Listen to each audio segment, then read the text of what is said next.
দেখা যাচ্ছে আমাকে? কে কে আছেন লাইভে?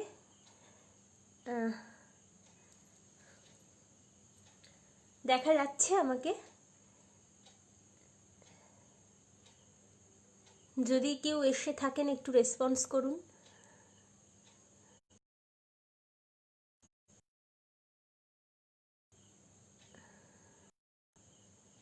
কেউ আছেন?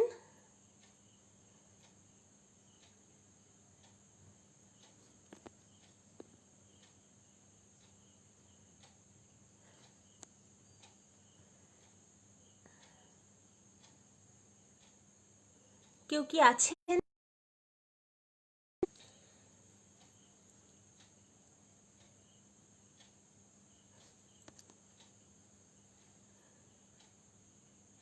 দেখা যাচ্ছে আমাকে?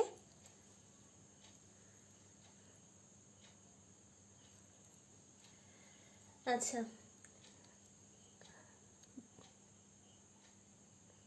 দেখা যাচ্ছে আমাকে?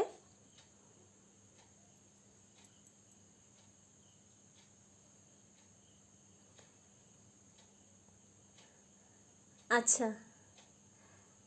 শুভ সন্ধ্যা সবাইকে। একটু সময় চেয়ে নিচ্ছি, 2 মিনিট। একটু সবাই একটু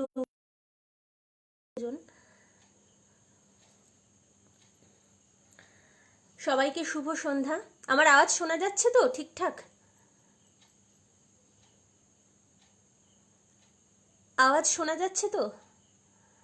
মনিকা দি এসে গেছে। মনিকা দি, আমার আওয়াজ শোনা যাচ্ছে তো?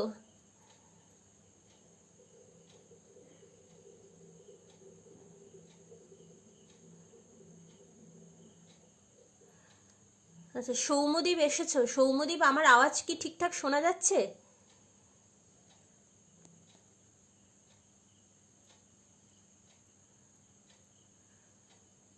আচ্ছা,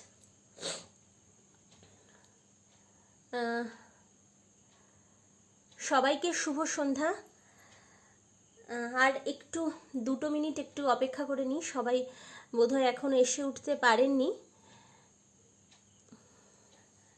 আচ্ছা, স্বপ্নসাথীর সমস্ত মেম্বারকে আমার অসংখ্য ধন্যবাদ আমাকে আজকের লাইভটাতে আসার সুযোগ করে দেওয়ার জন্য।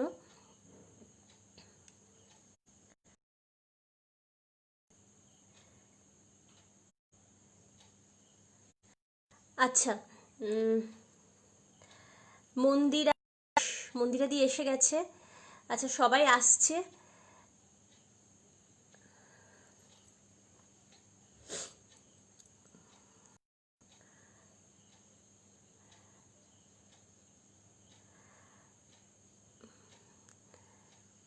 আশা করি আজকের আমাদের মানে আমার পরিবেশনা আপনাদের ভীষণ ভালো লাগবে। কোভিড সিচুয়েশনের মধ্যে আমরা সবাই বাড়িতে প্রায় গৃহবন্দী, অল্প একটু বাইরে যাওয়ার যা সুযোগ পাচ্ছি, বাড়িতেই সবাই প্রায় রয়েছি। তো এরকম অবস্থায় যদি রাত্রে ঘুমানোর আগে আমার কিছু কবিতা আপনাদের শোনাতে পারি বা ভালো লাগাতে পারি, তার থেকে বড়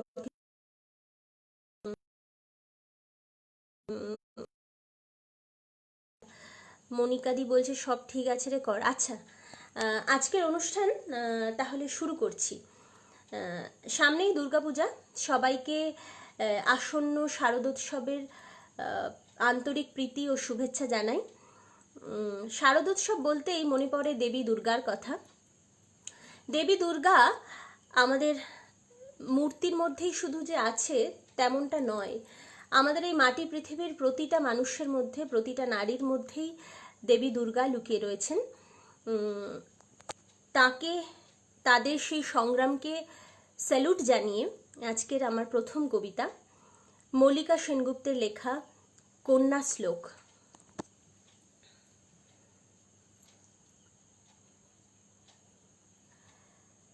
আশ্বিনের এক প্রাগৈতিহাসিক সকালে শ্রীরামচন্দ্র যে দুর্গার বোধন করেছিলেন, স্বর্গের দেব পুরুষগণ যুদ্ধে পরাজিত হয়ে যে দুর্গাকে অসুর নিধনে পাঠিয়েছিলেন, সেই দুর্গাই 21 শতকে নারীর ক্ষমতায়ন, তার মহাতেজ চিরজাগরূপ আগুন হয়ে জ্বলে উঠুক মাটি পৃথিবীর প্রতিটি নারীর মধ্যে। হে মহামানবী, তোমাকে সালাম। মেয়েটির নাম দুর্গা সোরেল বটেক, মেয়েটির নাম দুর্গা সোরেল বটেক। মায়ের ছিল না অক্ষর জ্ঞান ছটেক। সর্বশিক্ষা অভিযানে পেয়ে বৃত্তি দুর্গা হয়েছে ইংরেজি স্কুলে ভর্তি। সাঁওতালি গান, ইংরেজি ভাষা বাঁ হাতে, কম্পিউটারে শিখেছে ইমেল পাঠাতে। অঙ্কের স্যার ভুল হলে যোগ বিয়োগে গায়ে হাত দেয় পড়া শেখাবার সুযোগে। দুর্গা যৌন লাঞ্ছনা, স্যারটা নোংরা বটেক, কথাটা মানছ না। শেষে একদিন স্যারের নোংরা হাতটা মুচড়ে দিয়েছে দুর্গা, মেরেছে ঝাপটা। ওরে অর্ধেক আকাশে মাটিতে শ্যাওলা, আকাশে উড়বে হবে কল্পনা চাওলা। যদি না বিমান ভেঙে পড়ে তার দুর্দার, মহাকাশচারী হবেই বটেক দুর্গা। বিশ্বায়নে পণ্যায়নে খণ্ড খণ্ড মানচিত্রে, বাংলা বিহার রাজস্থানে সাধারণী নমস্তুতে। কন্যাব্রতে পত্নীব্রতে মোহমুদ্রা ধ্বংসমুদ্রা, প্রযুক্তিতে গৃহকর্মে সাধারণী নমস্তুতে। আমার দুর্গা পথে প্রান্তরে স্কুল ঘরে থাকে, আমার দুর্গা বিপদে আপদে আমাকে মা বলে ডাকে। আমার দুর্গা আত্মরক্ষা, শরীরে পূর্বে মন না। আমার দুর্গা নারী গর্ভের রক্ত মাংস কন্যা। আমার দুর্গা গোলগাল মেয়ে, আমার দুর্গা তন্নি। আমার দুর্গা কখনো ঘরোয়া, কখনো আগুন বহ্নি। আমার দুর্গা মেধা পাটে করে তিস্তা শীতলা বাদেরা। আমার দুর্গা মোম হয়ে জ্বলে অমাবস্যার আধেরা। আমার দুর্গা মণিপুর জুড়ে নগ্ন মিছিলে হাঁটে। আমার দুর্গা কাস্তে হাতুড়ি আউশ ধানের মাঠে। আমার দুর্গা ত্রিশূল ধরেছে স্বর্গে এবং মর্তে। আমার দুর্গা বাঁচতে শিখেছে নিজেই নিজের শর্তে। আন্দোলনে উগ্রপন্থে, শিক্ষাব্রতে কর্মযজ্ঞে, রান্নাঘরে আতুর ঘরে মা তুঝে সালাম। রান্নাঘরে আতুর ঘরে মা তুঝে সালাম। অগ্নিপথে যুদ্ধ জয়ে, লিঙ্গ সাম্যে শ্রেণী সাম্যে, দাঙ্গা ক্ষেত্রে কুরুক্ষেত্রে মা তুঝে সালাম। মা তুঝে সালাম, মা তুঝে সালাম। ধন্যবাদ। আচ্ছা, আজকের প্রথম কবিতা পরিবেশন করলাম আপনাদের সামনে। কেমন লাগছে একটু যদি জানান, তাহলে আমিও একটু উৎসাহিত হই। আচ্ছা, অরূপ কুমার দে। চলুক চলুক ভেঙে যাক মধ্যযুগীয় অশিক্ষিত বর্বর নিষ্ঠুর ধর্মশাসিত পুরুষতন্ত্র। নিশ্চয়ই পুরুষতন্ত্র নয়, কথাটা পিতৃতন্ত্র। পিতৃতন্ত্র ভেঙে যাক, নারী পুরুষ সবাই সমানাধিকার পাক, এটাই আমরা কামনা করি। ভোর 5টায় উঠে যে কাজের মাসি কাজ করতে যান, তিনিও তার ন্যায্য অধিকার পান। তিনিও মাথা তুলে সমাজে দাঁড়াক, এটুকুই আমাদের প্রচেষ্টা হওয়া উচিত। সবাই আসছে ধীরে ধীরে, অসংখ্য ধন্যবাদ।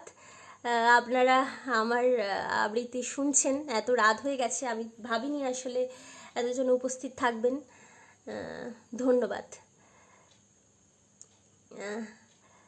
ইন্দ্রাণী পাল দে বলছে চমৎকার, খুব সুন্দর, অসংখ্য ধন্যবাদ। নিবেদিতা বিশ্বাস দারুণ দিদি, ধন্যবাদ। আচ্ছা, সৌম্যদীপ দেখছো, ধন্যবাদ। রাখি ঘোষ, আচ্ছা, নিবেদিতা বিশ্বাস, অসংখ্য ধন্যবাদ। আচ্ছা, এবারে আমাদের জীবনে প্রত্যেকটা ক্ষেত্রে যে মানুষটা ছাড়া চলে না, তিনি হলেন রবি ঠাকুর। রবি ঠাকুর ছাড়া আমরা কিছুই ভাবতে পারি না। রবীন্দ্রনাথ আমাদের জীবনের এমন কোনো অনুভূতি বা এমন কোনো দুঃখ, শোক, বেদনা নেই যেখানে উনি স্পর্শ করেননি।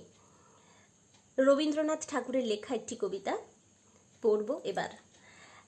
বর্ষাকাল, এখন বর্ষাকাল চলে গেছে কিন্তু বর্ষাকালের রেশ কাটেনি, তাই বর্ষার একটি কবিতা, রবি ঠাকুরের বর্ষার একটি কবিতা এবারে শোনাবো।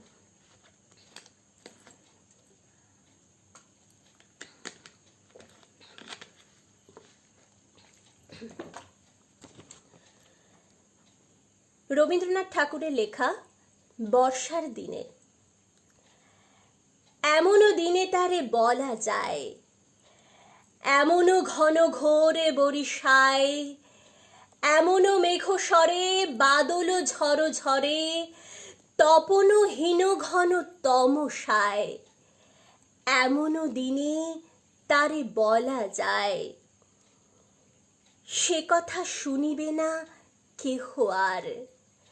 নিভৃত নির্জন চারিধার, দুজনে মুখোমুখি গভীর দুঃখে দুঃখী, আকাশে জল ঝরে অনিবার, জগতে কেহ যেন নাহি আর।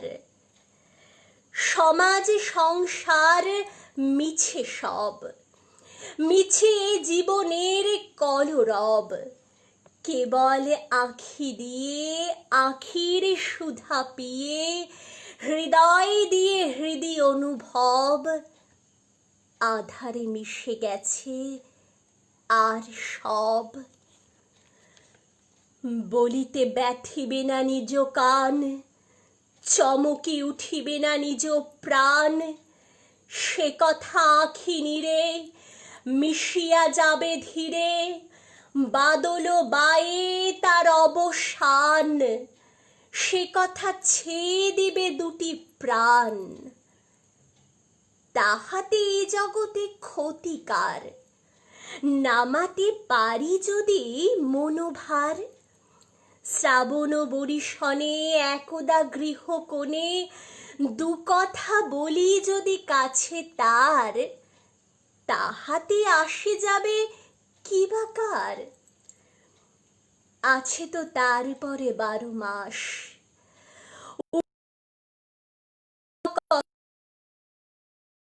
আসিবে কত লোক, কত না দুঃখ শোক, সে কথা কোনখানে পাবে নাশ।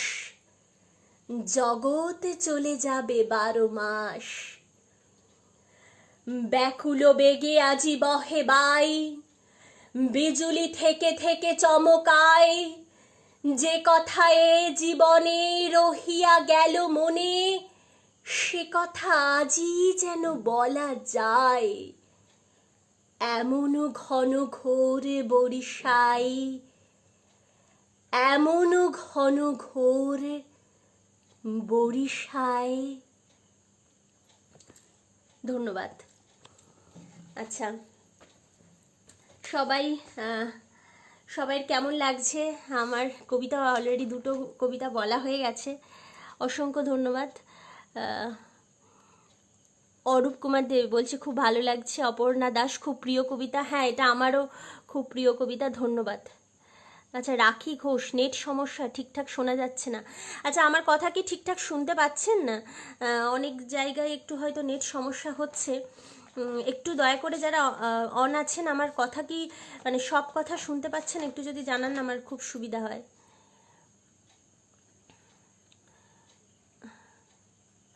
আমার সমস্ত কথা, আবৃত্তির সমস্ত কথা শুনতে পাচ্ছেন ঠিকঠাক?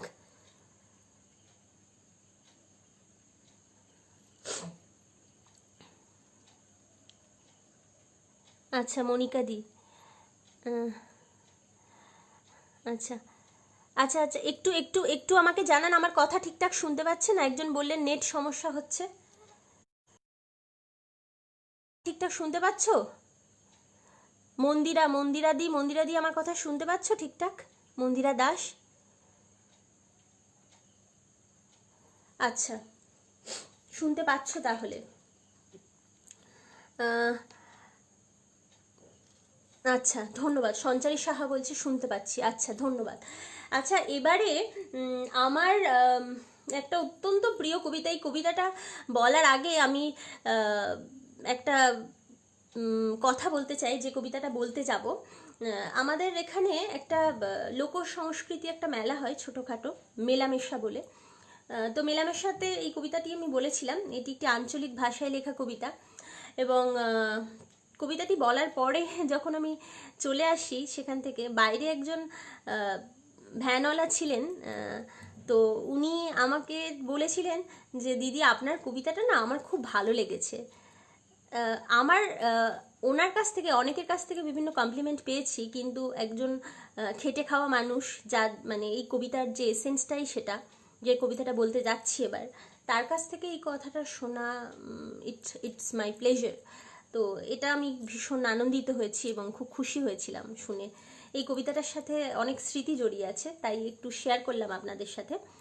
এবারে বলবো দেবব্রত সিংহের লেখা আঞ্চলিক ভাষার একটি কবিতা, তেজ। আশা করি শুনেছেন, কবিতাটা খুব জনপ্রিয় একটি কবিতা, আঞ্চলিক ভাষার কবিতা তেজ। এবার বলবো সেটা।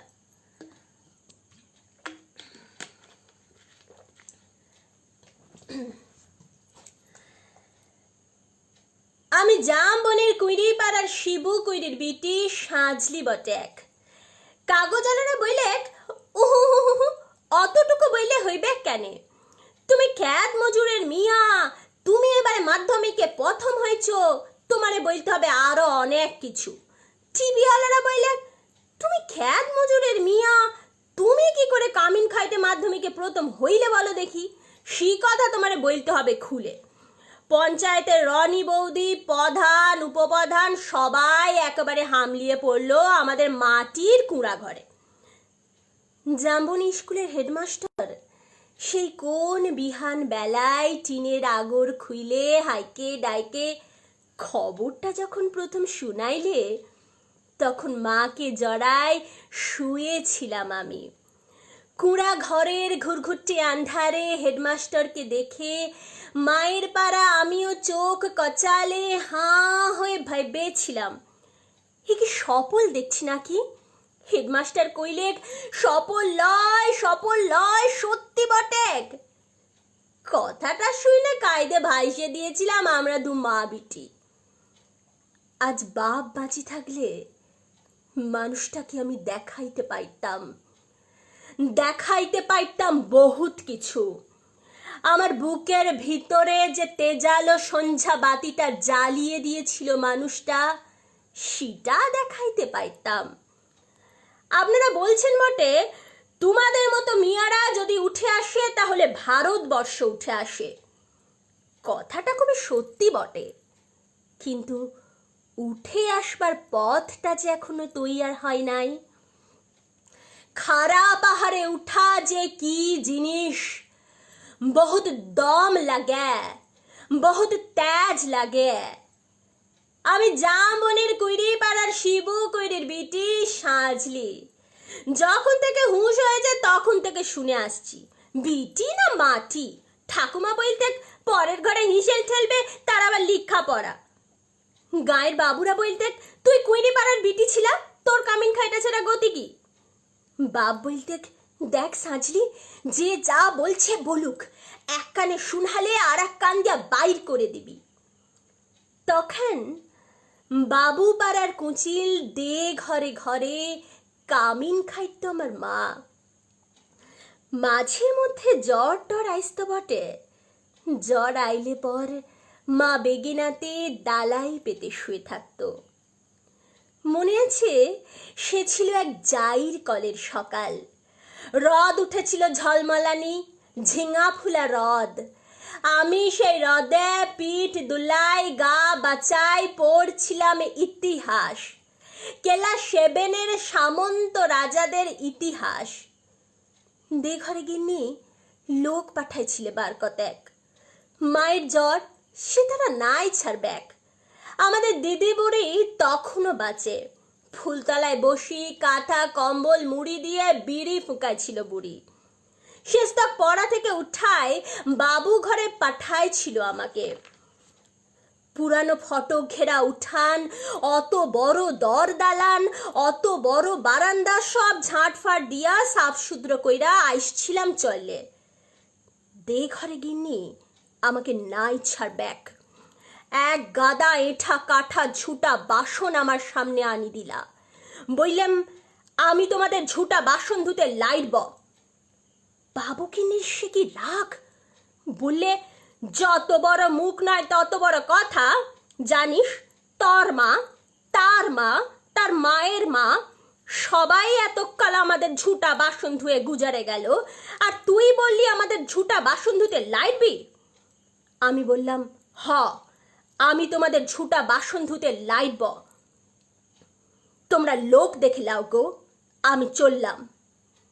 কথাটা বইলে গট গট করে বাবুগিন্নির সম্মুখ দিয়া আমি বাইর চলে আইলাম।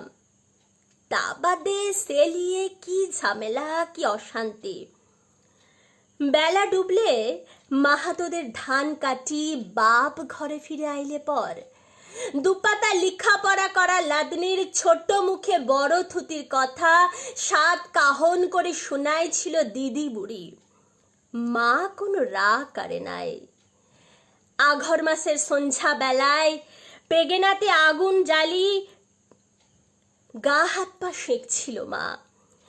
এক মাথা ঝাঁকড়া চুল ঝাঁকানো বাপের পেটানো পাথরের মতো মুখটা ঝলসে উঠেছিল গনগনে আছে। আমি বাপের অমন চেহারা কোনো দিন দেখি নাই। বাপ সেদিন মার দিদি বুড়ির সম্মুখে আমাকে কাজকে ডাকি মাথায় হাত বুলাই বলেছিল, শুন, যা করেছিস ব্যাস করেছিস। তোর মা, তার মা, তার মায়ের মা সবাই করেছে কামুনগিরি। বাবু ঘরে গতর খাইতে খাইছে। তাতে হয়েছেটা কি? তাতে হয়েছেটা কি? এই কথা শুনে রাখ সাজলি, তুই কিন্তু কামিন হওয়ার লগে জন্মাসলাই। যত বড় লাট সাহেব হোক না কেনে, কারো কাছে মাথা নোয়াই নিজের তেজ বিকাইবি নাই। এই তেজটুকুর লগেই তো তোকে লিখা পড়া শিখাইছি। নইলে আমাদের মতো হাভাতা মানুষের ঘরে আর আছেটা কি বল? আমি জামবনের কুইরি পাড়া শিবু কুইরির বিটি সাজলি। কুবেকার সেই ক্লাস 7-এর কথা মনে করতে গিয়ে এখন কাগজওয়ালা টিভিওয়ালাদের সামনে কি যে বলি।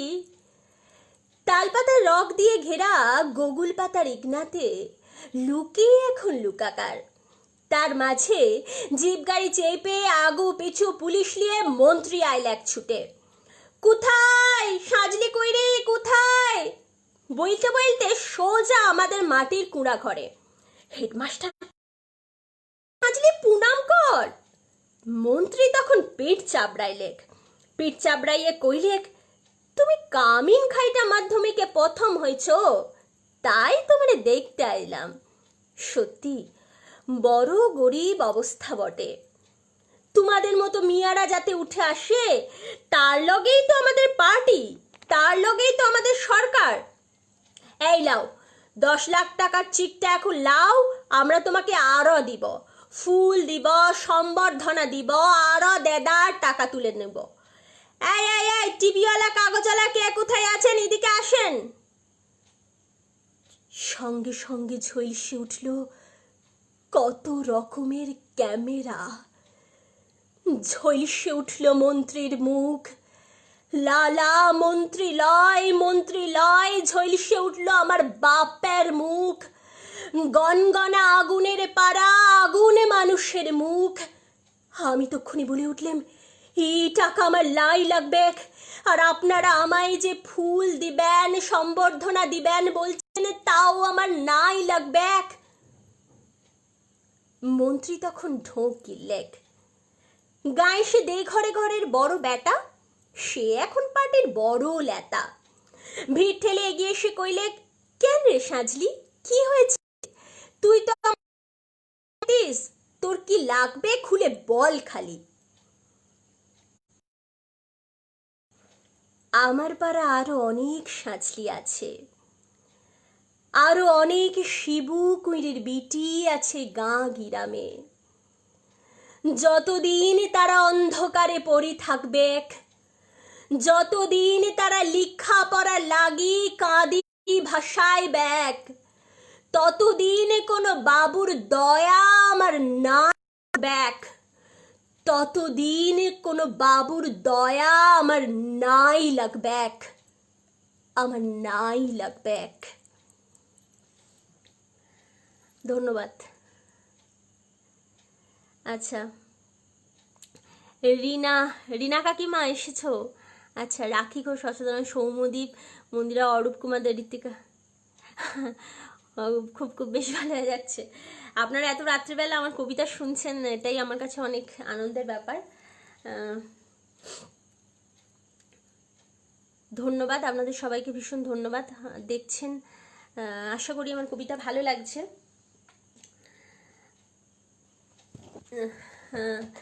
আমার এতক্ষণ অন্যদের কবিতা শোনালাম, আমি আমার নিজের লেখা একটা কবিতা শোনাবো এরপর, আমার নিজের লেখা একটি কবিতা। তার আগে একটু দেখে নিই কে কে আছেন।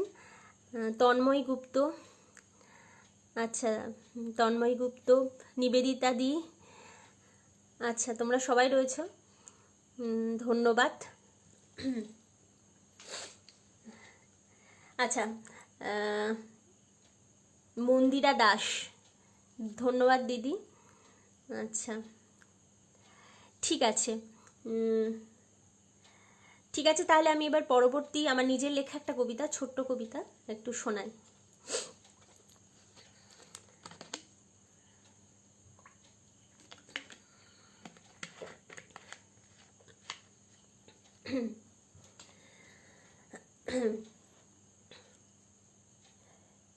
কবিতাটির নাম নবীন কিশোর। নীল কুয়াশার ভিতর দিয়ে ওরা বেয়ে চলে, ওদের কালের হিসেব হারিয়ে যায়, চারিদিকে খালি কালো সবুজ জল ঘিরে ধরে, জলেতে ফুটে থাকে স্বপ্নরা, যেগুলো কথা দিয়ে কথা রাখিনি। ওরা বেয়ে চলে কচুরি পানার দাম সরিয়ে, যেখানে হাসিরা অজান্তেই ডুবে গেছে কোনো কালে, সূর্যের আলোয় চকচক করে আশা, বেনামি পতঙ্গ এসে বসে নৌকার রংহীন কোনটায়।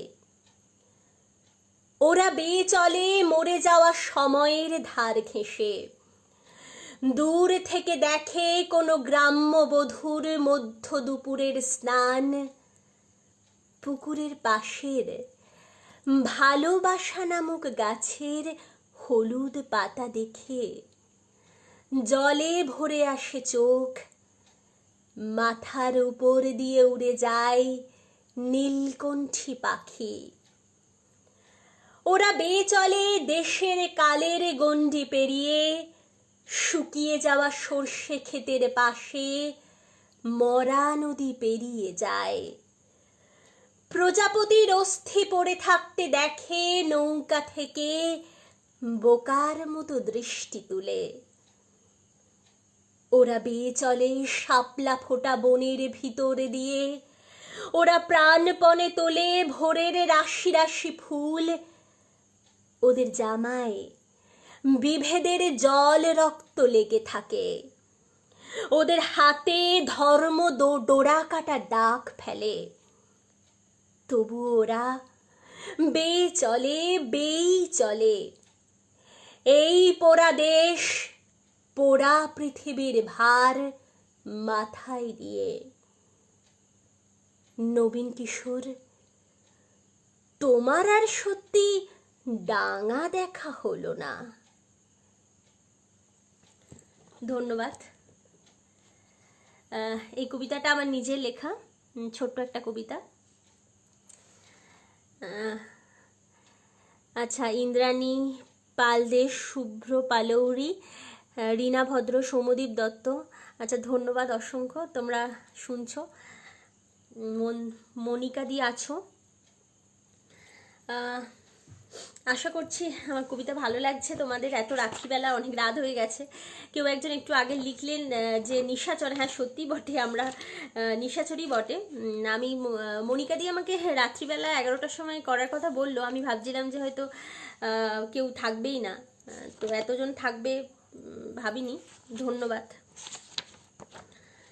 আচ্ছা, আপনাদের ভালো লাগছে তো নাকি বোরিং লাগছে কবিতা?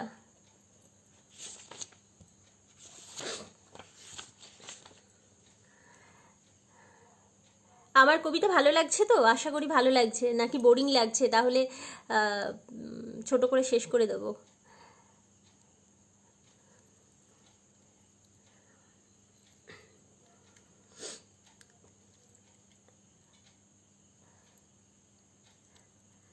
আচ্ছা, মনিকা বিশ্বাস, মনিকা দি বলছে দারুণ লিখেছিস, ধন্যবাদ। আচ্ছা, অপর্ণা দাস খুব ভালো লাগছে, ধন্যবাদ। আচ্ছা, স্বপ্ন সাজিতে এটা শুভ্র পালৌরি দারুণ লিখেছ। স্বপ্ন সাজিতে এটা আমার প্রথম লাইভ। আমি আগে কখনো লাইভ আসিনি।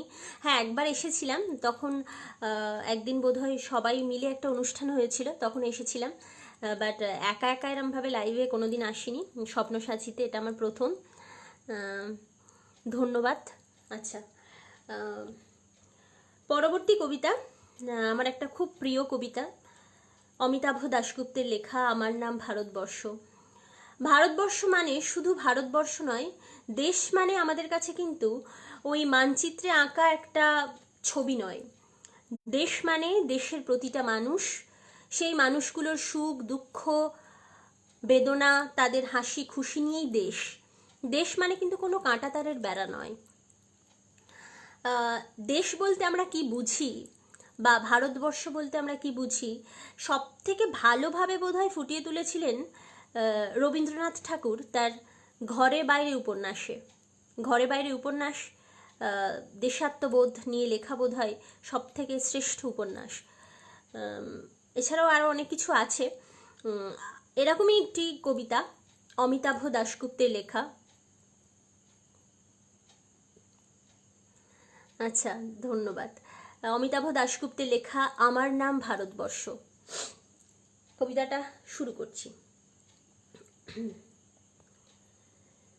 স্টেনগানের বুলেটে বুলেটে আমার ঝাঁঝটা বুকের উপর ফুটে উঠেছে যে মানচিত্র, তার নাম ভারতবর্ষ। আমার প্রতিটি রক্তের ফোঁটা দিয়ে চা বাগিচায়, কয়লা খেতে, কফি খাদানে, পাহাড়ে, অরণ্যে লেখা হয়েছে যে ভালোবাসা, তার নাম ভারতবর্ষ। আমার অশ্রুর জল সেচে আর হাড়ের ফসফেটে খুনির চেয়েও রুক্ষ কঠোর মাটিতে বোনা হয়েছে যে অন্তহীন ধান ও গানের স্বপ্ন, তার নাম ভারতবর্ষ। আমার ঠান্ডা মুখের ওপর এখন গাঢ় হয়ে জমে আছে ভাগরা নাঙ্গালের পাথুরে বাঁধের গম্ভীর ছায়া। ডিগবয়ের বুক থেকে মায়ের দুধের মতো উঠে আসা তেলে ভেসে যাচ্ছে আমার সারা শরীর। কপাল থেকে ডাঙ্গার রক্ত মুছে ফেলে আমাকে বুকে করে তুলে নিতে এসেছে আমেদাবাদের সুতোকলের জঙ্গি মজুর। আমার মৃতদেহের পাহারাদার আজ প্রতিটি হাল বহনকারী বলরাম, প্রতিটি ধর্ষিতা আদিবাসী যুবতীর শোক নয়, ক্রোধের আগুনে দাউ দাউ করে জ্বলে যাচ্ছে আমার শেষ শয্যা।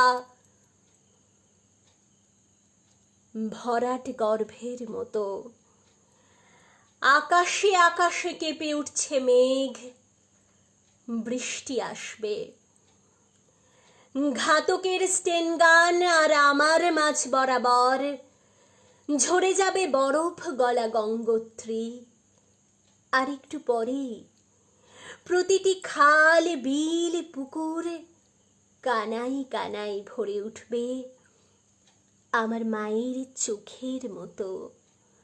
প্রতিটি পাথরে ঢেকে যাবে উদ্ভিদের সবুজ চুম্বনে। ওড়িশির ছন্দে ভারতনাট্যমের মুদ্রায় সাঁওতালি মাদলে আর ভাংড়ার আলোড়নে জেগে উঠবে তুমুল উৎসবের রাত।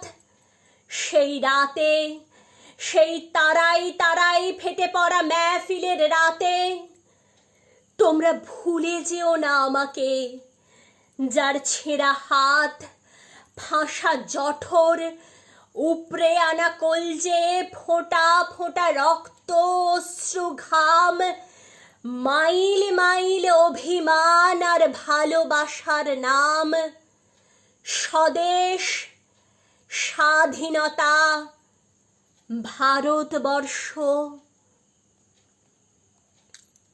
ধন্যবাদ।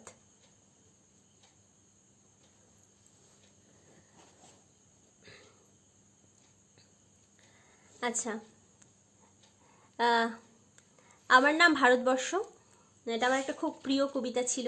ভারতবর্ষ বলতে আমরা প্রকৃত কি বুঝি, কি বোঝা উচিত, সেটা এই কবিতাতে তুলে ধরা হয়েছে। কেমন লাগলো একটু বলুন।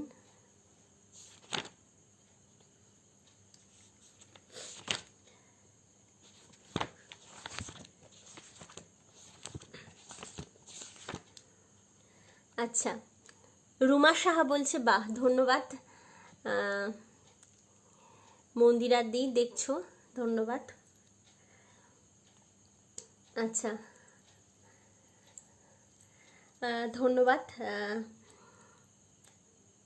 সবাইকে, অনেক ধন্যবাদ।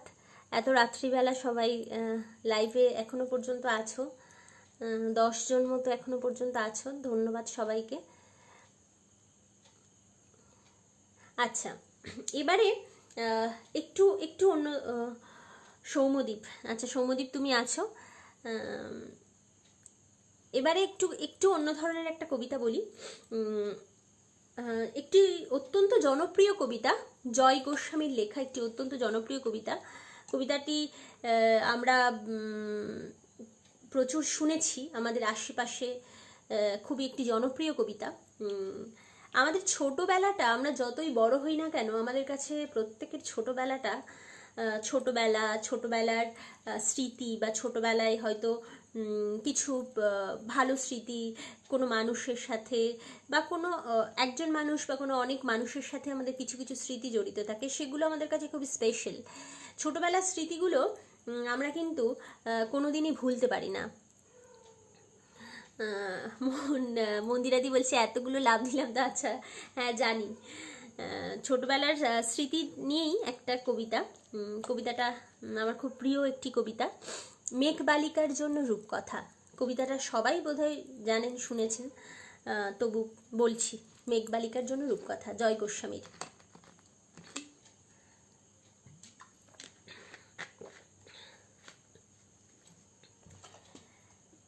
আমি যখন ছোট ছিলাম খেলতে যেতাম মেঘের দলে।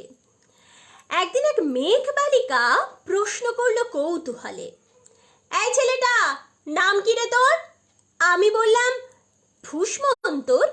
মেঘ বালিকা রেগেই আগুন, মিথ্যে কথা, নাম কি অমন হয় কখনো?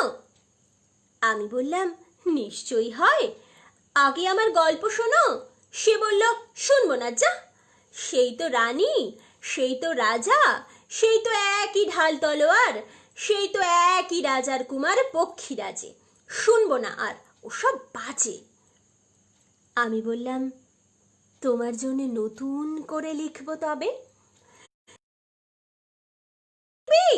বেশ, তবে মস্ত করে লিখতে হবে, মনে থাকবে, লিখেই কিন্তু আমায় দিবি। আমি বললাম তোমার জন্য লিখতে পারি এক পৃথিবী। লিখতে লিখতে লেখা যখন সবে মাত্র 2-4 পাতা, হঠাৎ তখন ভূত চাপলো আমার মাথায়। খুঁজতে খুঁজতে চলে গেলাম ছোটবেলার মেঘের মাঠে। গিয়েই দেখি চেনা মুখ তো একটিও নেই এ তল্লাটে। একজনকে মনে হলো ওরই মধ্যে অন্যরকম। এগিয়ে গিয়ে বলি তাকেই, তুমি কি সেই মেঘবালিকা? তুমি কি সেই? সে বলেছে, মনে তো নেই, আমারও সব মনে তো নেই। আমি বললাম, তুমি আমায় লেখার কথা বলেছিলে। সে বলল, সঙ্গে আছে ভাসিয়ে দাও গায়ের ঝিলে। আর হ্যাঁ শোনো, এখন আমি মেঘ নই আর, সবাই এখন বৃষ্টি বলে ডাকে আমায়। বলেই হঠাৎ এক পশলাই চুল থেকে নখ আমায় পুরো ভিজিয়ে দিয়ে অন্য অন্য বৃষ্টি বাদল সঙ্গে নিয়ে মিলিয়ে গেল খরস্রোতায়, মিলিয়ে গেল দূরে কোথায়, দূরে দূরে। বৃষ্টি বলে ডাকে আমায়, বৃষ্টি বলে মনে বলতে বলতে আমি কেবল বসে রইলাম ভিজে একসা কাপড় জামাই, গাছের তলায় বসে রইলাম। বৃষ্টি নাকি মেঘের জন্য?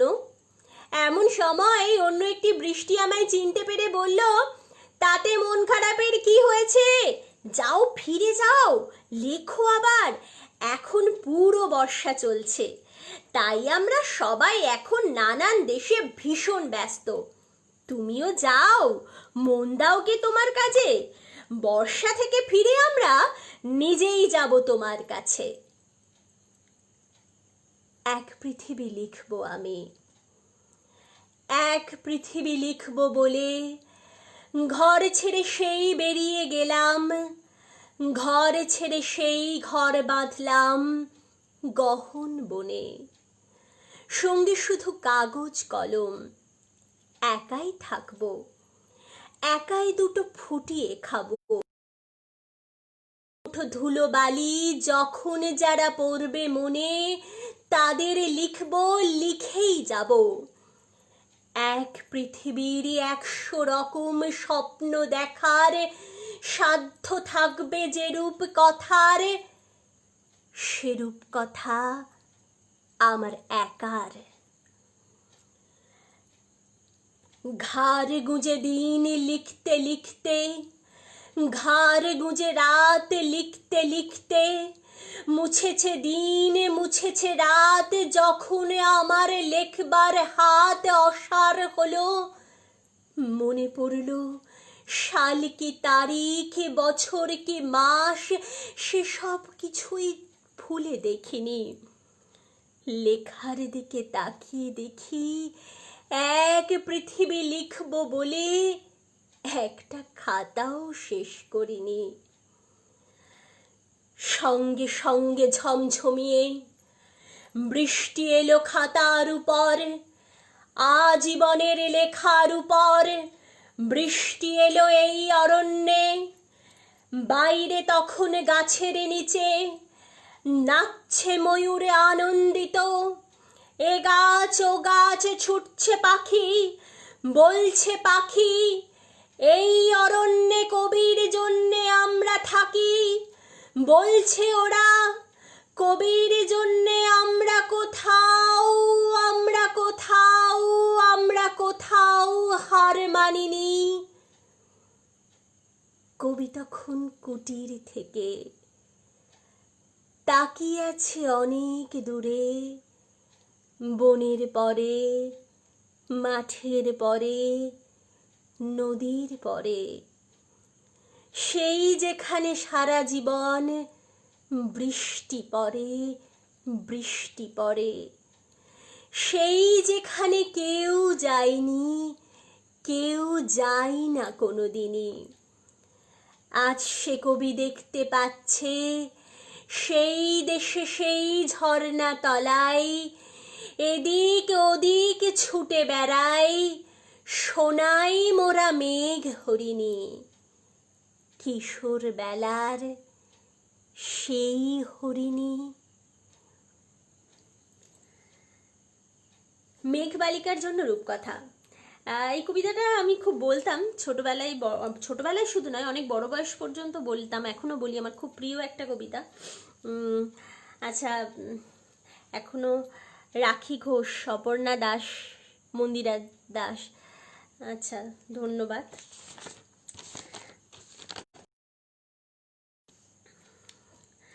আহ, অনেকটা প্রায় 40-45 মিনিট লাইভে আছি, প্রায় শেষের দিকে চলে এসেছি। আর একটা দুটো কবিতাই শোনাবো, শোনানোর পরে আজকের অনুষ্ঠান শেষ করব। আশা করছি ভালো লাগছে আপনাদের আমার আবৃত্তি। একেবারে শেষের দিকে এসে গেছি, আর অল্প কিছু কবিতাই বলবো। আমার দুটো খুব প্রিয় কবিতা, সেই দুটো কবিতাই শেষে বলে আর আজকের অনুষ্ঠানটা শেষ করব। আপনারা এত রাত্রিবেলায় আছেন, আবারও ধন্যবাদ সবাইকে।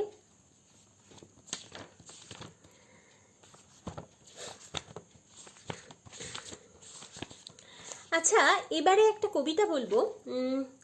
লক্ষ্মী। আমাদের সমাজে লক্ষ্মী বলতে যারা গৃহকর্মে নিপুণা, সমস্ত দিক থেকেই সমাজের বাধ্য মেয়ে, তাদেরকে আমরা লক্ষ্মী বলে চিনি।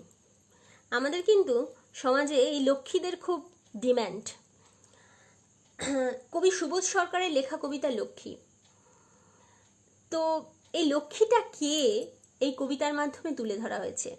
আশা করি লক্ষ্মীটা কে কবিতাটা পাঠ করলে বুঝতে পারবেন। সুবোধ সরকারের লেখা কবিতা লক্ষ্মী আমার একটা খুব পছন্দের কবিতা। আমাদের সমাজে লক্ষ্মী নামক মেয়েরা বা লক্ষ্মী স্বরূপা মেয়েরা, তাদের কি পরিণতি হয়, তারা কোথায় যায়, গ্রামাঞ্চলের যে অসহায় লক্ষ্মী ভর্তি লক্ষ্মী স্বরূপা মেয়েরা রয়েছে, তাদের অনেকেরই কি করুণ অবস্থা হয়, এই কবিতার মাধ্যমে তুলে ধরা হয়েছে। আচ্ছা, শুরু করছি। সুবোধ সরকারের লেখা লক্ষ্মী।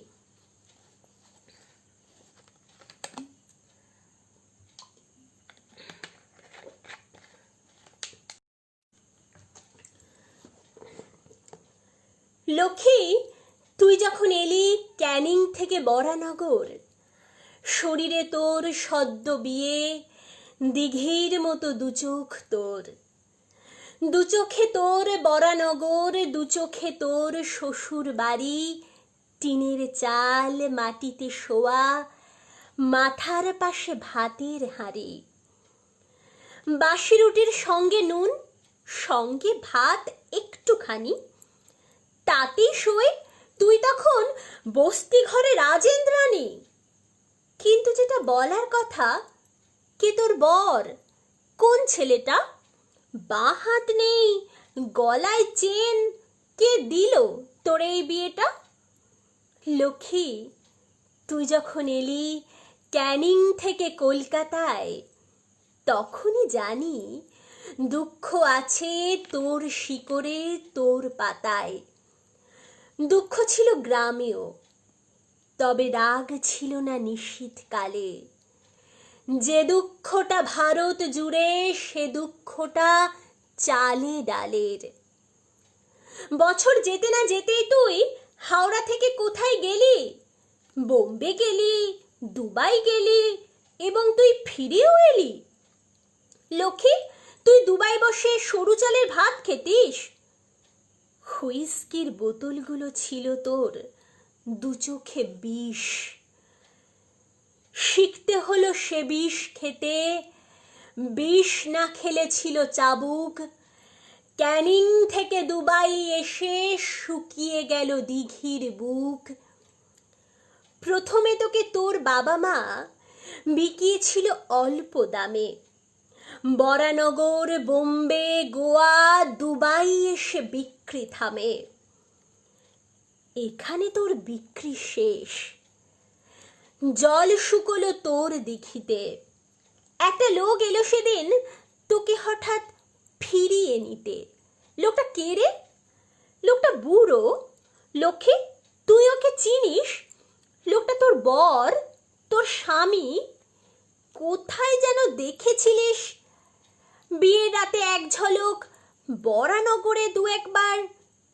কোথায় খেত, কোথায় শুতো, থেকে থেকেই যেত বিহার। ধরেনি হাত, ধরেনি বুক। লোকটা কে রে? আজ প্রথম ধরলো হাত, নিজের বর চুড়ি পরালো, নতুন শাড়ির টিকিট কেটে বোম্বে মেল, মাটির ভাঁড় সেদ্ধ ডিম, মেল চলেছে এলো বিকেল। বাড়ি ফিরেছে বাড়ির বউ, রোমাঞ্চিত হাতের লোম, এ বাড়ি তোর আসল বাড়ি, বাড়ির নাম লিলুয়া হোম। এখানে এসে পৃথিবী পেলি, দেখতে পেলি দেবী নিয়তি।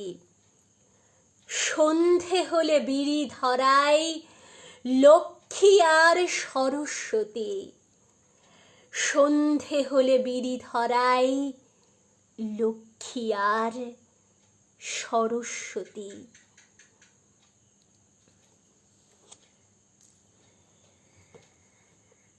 সত্যি আমাদের সমাজের লক্ষ্মীরা তাদের প্রিয়জনদের উপর ভীষণ ভরসা করে, প্রিয় মানুষদের উপর ভরসা করে, কিন্তু তাদের প্রিয় মানুষরা বোধহয় সবসময় তাদের সেই ভরসার যোগ্য মর্যাদা দিতে পারে না।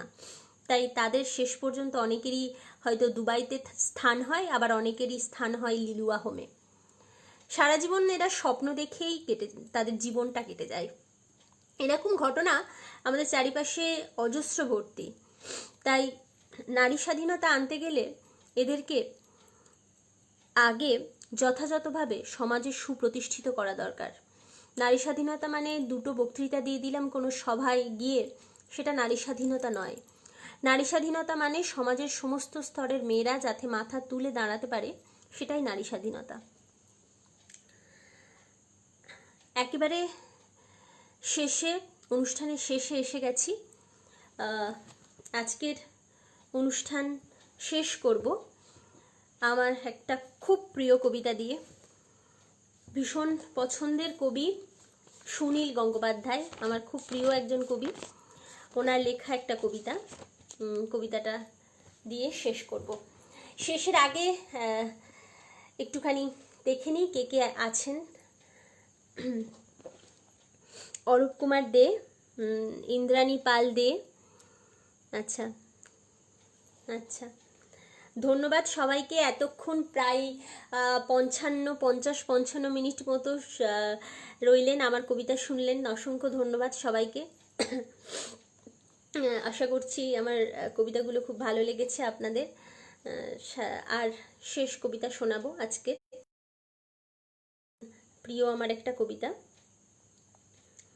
আমাদের চারিপাশে বিভিন্ন ঘটনা যদি দেখতে পাই, তাহলে দেখব যে ফ্যাসিবাদী শক্তি আমাদের সমাজে যারা প্রতিবাদ করে, প্রতিবাদ মুখর মানুষ যারা, সেটা নারী পুরুষ নির্বিশেষে সবাই তাদের কণ্ঠরোধ করার চেষ্টা করে। সেই ফ্যাসিবাদী শক্তির বিরুদ্ধে লড়াই জারি থাকুক, এবং সেই ফ্যাসিবাদী শক্তির বিরুদ্ধে লেখা এই কবিতা। জার্মানিতে আমরা জানি যে নাৎসি বাহিনীর হাতে প্রচুর সংখ্যক মানুষ মারা গেছিলেন। হিটলারের নাম তো আমরা সবাই জানি।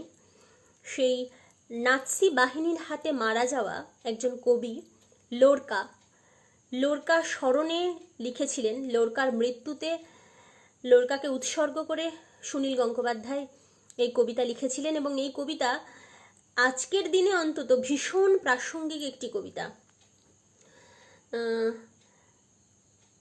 আচ্ছা, সৌম্যদীপ দত্ত কে আরেকজন বলছে অনুষ্ঠান চলুক। আচ্ছা, আবার পরে কোনো একদিন আসবো।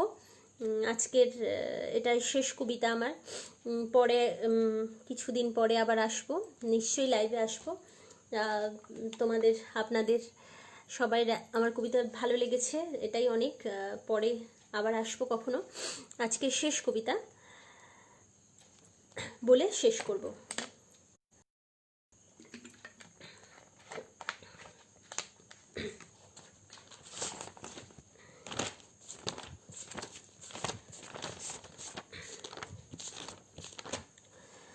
কবিতাটির নাম আচ্ছা, অরূপ কুমার দে একজন দার্শনিক বলেছিলেন, মেয়েরা কেন যে পুরুষের সমান হতে চায় তারা বেশ বোকা, তাই নিজেরা অনেক বড় হয়েও পুরুষের সমান হওয়া দাবি করে, অর্থাৎ আসলে ছোট হতেই চায়। হ্যাঁ, আসলে কিছুক্ষণ আগে বোধহয় একদম আমি যখন অনুষ্ঠানটা শুরু করেছিলাম, কেউ একজন বলছিল যে পুরুষতন্ত্র নিপাত যাক। পুরুষতন্ত্র বা নারীতন্ত্র নিপাত যাক, এটা এটা কেউ চায় না, অন্তত আমি চাই না। পিতৃতন্ত্র নিপাত যাক। পিতৃতন্ত্রের মানে ফলে বলি শুধুমাত্র যে মেয়েরা হয় এমনটা তো নয়, পুরুষও পিতৃতন্ত্র দ্বারা সমানভাবেই নিপীড়িত। তাই পিতৃতন্ত্র নিপাত যাক, সমস্ত ধরনের ফ্যাসিবাদী আগ্রাসন নিপাত যাক। আজকের শেষ কবিতা বলছি, সুনীল গঙ্গোপাধ্যায়ের লেখা কবির মৃত্যু, লোরকা স্মরণে।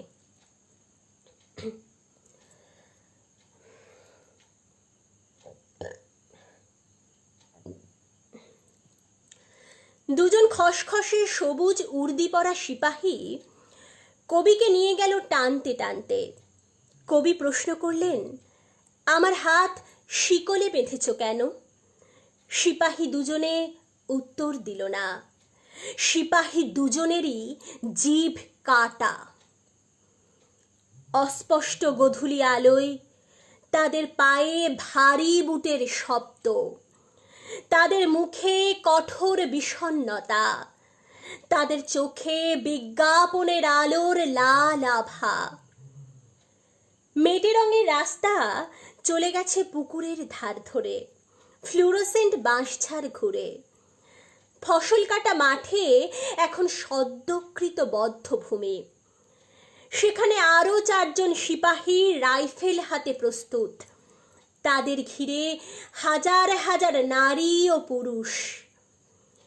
কেউ এসেছে বহু দূরের অরহর ক্ষেত থেকে পায়ে হেঁটে, কেউ এসেছে পাটকলের ছুটির বাঁশি আগে বাজিয়ে, কেউ এসেছে ঘড়ির দোকানে ঝাঁপ ফেলে, কেউ এসেছে ক্যামেরায় নতুন ফিল্ম ভরে, কেউ এসেছে অন্ধের লাঠি ছুঁয়ে ছুঁয়ে।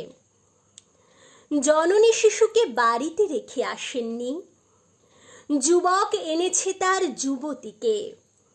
বৃদ্ধ ধরে আছে বৃদ্ধ তরের হাত। সবাই এসেছে একজন কবির হত্যাদৃশ্য প্রত্যক্ষ করতে। খুঁটির সঙ্গে বাঁধা হলো কবিকে। তিনি দেখতে লাগলেন তার ডান হাতের আঙুলগুলো, কনিষ্ঠায় একটা তিল, অনামিকা অলঙ্কারহীন, মধ্যমা ঈষৎ টনটনে ব্যথা, তর্জনী সংকেতময় বৃদ্ধাঙ্গুলি বীভৎস বিকৃত। কবি সামান্য একটু হাসলেন। একজন সিপাহীকে বললেন, আঙুলে রক্ত জমে যাচ্ছে হে, আমার শিকল খুলে দাও। সহস্র জনতার চিৎকারে সেই মুহূর্তে সিপাহীদের কান বধির হয়ে গেল। জনতার মধ্য থেকে একজন বৈজ্ঞানিক বললেন একজন কসাইকে, পৃথিবীতে মানুষ যত বাড়ছে ততই মুরগি কমে যাচ্ছে। একজন আদার ব্যাপারী জাহাজ মার্কা বিড়ি ধরিয়ে বললেন, কাঁচা লঙ্কাতেও আজকাল তেমন ঝাল নেই। একজন সংশয়বাদী উচ্চারণ করলেন আপন মনে, বাপের জন্মে এত বেজম্মা দেখিনি শালা। পরাজিত এমএলএ বললেন একজন বেয়ামবীরকে, খুঁচকিতে বড় আমবাদ হচ্ছে হে আজকাল। একজন ভিখিরি খুচরো পয়সা ভাঙিয়ে দেয় বাদামওয়ালাকে। একজন পকেটমারের হাত অকস্মাৎ অবশ হয়ে আছে। একজন খাটোয়াল বন্যার চিন্তায় আকুল হয়ে পড়ে। একজন প্রধানা শিক্ষয়িত্রী তার ছাত্রীদের জানালেন, প্লেটো বলেছিলেন। একজন ছাত্র একটি লম্বা লোককে বললেন, মাথাটা পকেটে পুরুন দাদা। একজন নারী অপর নারীকে বললেন, এখানে একটা গ্যালারি বানিয়ে দিলে পারত। একজন মানুষ আর একজন মানুষকে বললেন, রক্তপাত ছাড়া পৃথিবী উর্বর হবে না। তবু একজন যেন সমস্বরে চেঁচিয়ে উঠল, এ তো ভুল লোককে এনেছে, ভুল মানুষ, ভুল মানুষ। রক্ত গোধূলির পশ্চিমে জ্যোৎস্না, দক্ষিণে মেঘ। বাঁশবনে ডেকে উঠল বিপন্ন শেয়াল, নারীর অভিমানের মতো পাতলা ছায়া ভাসে পুকুরের জলে। ঝুমঝুমের মতো একটা বকুল গাছে কয়েকশো পাখির ডাক। কবিতার হাতের আঙুল থেকে চোখ তুলে তাকালেন জনতার কেন্দ্রবিন্দুতে। রেখা অক্ষর থেকে রক্ত মাংসের সমাহার তাকে নিয়ে গেল অরণ্যের দিকে। ছেলেবেলার বাতাবি লেবু গাছের সাথে মিশে গেল হেমন্ত দিনের শেষ আলো। তিনি দেখলেন সেতুর নিচে ঘনায়মান অন্ধকারে এক গুচ্ছ জোনাকি। দমকা হাওয়ায় এলোমেলো হলো চুল। তিনি বুঝতে পারলেন সমুদ্র থেকে আসছে বৃষ্টিময় মেঘ। তিনি বৃষ্টির জন্য চোখ তুলে তাকালেন অরণ্যের দিকে। দেখলেন অরণ্যের প্রতিটি বৃক্ষের স্বাধীনতা। গাবগাছ বেয়ে মন্থর গতিতে নেমে আসলো একটা তক্ষক। ঠিক ঘড়ির মতো 7 বার সে ডাকল। সঙ্গে সঙ্গে 6 রিপুর মতো 6 জন বোবাকালা সিপাহী উঁচিয়ে ধরল রাইফেল, যেন মাঝখানে রয়েছে একজন ছেলে ধরা। এমন ভাবে জনতা ক্রুদ্ধ স্বরে চেঁচিয়ে উঠল, ইনকিলাব জিন্দাবাদ। কবির শত প্রবৃত্ত ঠোঁট নড়ে উঠল। তিনি অস্ফুট ধৃষ্টতায় বললেন, বিপ্লব দীর্ঘজীবী হোক, মানুষের মুক্তি আসুক, আমার শিকল খুলে দাও। কবি অত মানুষের মুখের দিকে চেয়ে খুঁজলেন একজন মানুষ, অত নারীদের মুখের দিকে চেয়ে খুঁজলেন একটি নারী। তিনি দুজনকেই পেয়ে গেলেন। তিনি আবার তাদের উদ্দেশ্যে বললেন, বিপ্লব দীর্ঘজীবী হোক, প্রতিটি মানুষ ও মিলিত মানুষের নিজস্ব বিপ্লব। প্রথম গুলিটি তার কানের পাশ দিয়ে বেরিয়ে গেল। যেমন যায়। কবি নিঃশব্দে হাসলেন। দ্বিতীয় গুলিতেই তার বুক ফুটো হয়ে গেল। তিনি অপরাজিতের মতো হাসলেন হা হা করে। তৃতীয় গুলি ভেদ করে গেল তার কণ্ঠ। কবি শান্তভাবে বললেন, আমি মরব না। মিথ্যা কথা, কবিরা সবসময় সত্যদ্রষ্টা হয় না। চতুর্থ গুলিতে বিদীর্ণ হয়ে গেল তার কপাল। পঞ্চম গুলিতে মরমর করে উঠল কাঠের খুঁটি। ষষ্ঠ গুলিতে কবির বুকের ওপর রাখা ডান হাত ছিন্ন ভিন্ন হয়ে উড়ে গেল। কবি হুমড়ি খেয়ে পড়তে লাগলেন মাটিতে। জনতা ছুটে এলো কবির রক্ত অস্থি মজ্জা গায়ে মাথায় মাখতে। কবি কোনো হাহাকার বা উল্লাস ধ্বনি কিছু শুনতে পেলেন না। কবির রক্ত, ঘিলু, মজ্জা মাটিতে ছিটকে পড়া মাত্রই আকাশ থেকে বৃষ্টি নামল তোরে। শেষ নিঃশ্বাস পড়ার আগে কবির ঠোঁট একবার নড়ে উঠল কি উঠল না, কেউ সেদিকে ভ্রুক্ষেপ করেনি। আসলে কবির শেষ মুহূর্তটা মোটামুটি আনন্দেই কাটল বলা চলে। মাটিতে পড়ে থাকা ছিন্ন হাতের দিকে তাকিয়ে তিনি যেন বলতে চাইলেন,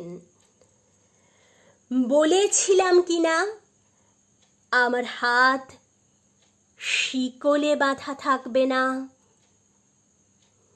বিপ্লব দীর্ঘজীবী হোক, প্রতিটি মানুষ ও মিলিত মানুষের নিজস্ব বিপ্লব। ধন্যবাদ। আজকের অনুষ্ঠান এখানে শেষ করলাম আমার একটা অত্যন্ত প্রিয় কবিতা, লোরকা স্মরণে কবির মৃত্যু, সুনীল গঙ্গোপাধ্যায়ের লেখা।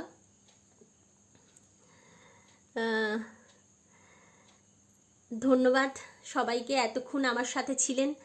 সবাইকে আগাম শারদোৎসবের শুভেচ্ছা। সবাই বাড়িতে থাকুন, আর আশেপাশের যে সমস্ত মানুষ আমাদের আশেপাশে রয়েছেন, যারা অনেক সমস্যার মধ্যে রয়েছেন, তাদেরকে সাধ্যমতো সাহায্য করার চেষ্টা করুন। তাহলে আমরা সবাই মিলে নিশ্চয়ই একদিন একটা সুস্থ সুন্দর পৃথিবী বানাতে পারবো। সবাইকে অনেক ধন্যবাদ। ধন্যবাদ মনিকাদিকে আমাকে আমন্ত্রণ জানানোর জন্য স্বপ্ন সাজিতে। আবার কখনো আসবো আরও অন্য অন্য কবিতা নিয়ে। ধন্যবাদ সবাইকে, আবারও ধন্যবাদ। আজকে এই পর্যন্তই। সবাই ভালো থাকবেন, সুখে শান্তিতে থাকবেন। নমস্কার, শুভরাত্রি।